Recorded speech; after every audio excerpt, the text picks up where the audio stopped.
Децата од Центарот за згрижување лица со посебни потреби, благодарение на новата пристапна рампа, беа дел од денешниот свечен чин на нивно постепено вградување во секојдневната настава, но и создавање услови лицата со потешка попреченост во физичкиот развој да можат да ги следат активностите и програмата на училиштето Гоце Делчев. Градоначалникот Дончев денес прв го испроба лифтот кој е дел од овој проект. Значи не е важен бројот на лица со посебни потреби, односно на деца со посебни потреби кои што учат во ово училиште.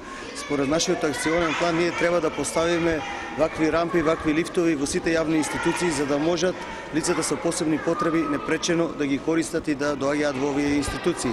Училиштето Гоце Делчев е едно од 4 училишта во Источна Македонија кои ги реализира целите од акциониот план на општина Виница, создавање и адаптација на услови за децата и родителите со посебни потреби.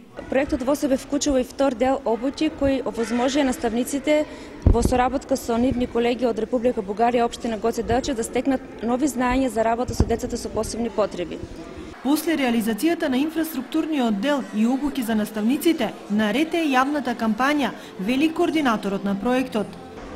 Целосниот буџет на проектот е 276.000 евра, со тоа што буџетот е балансиран, 50% се наменети за општините од Источен плански регион, додека останатите 50% другите се за општина Гоце Делчев.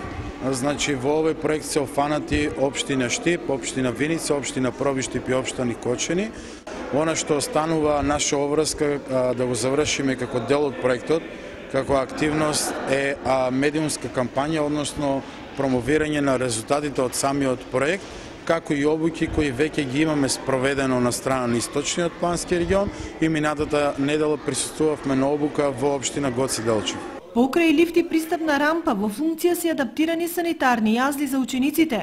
Проектот само за Виница чини околу 26.000 евра.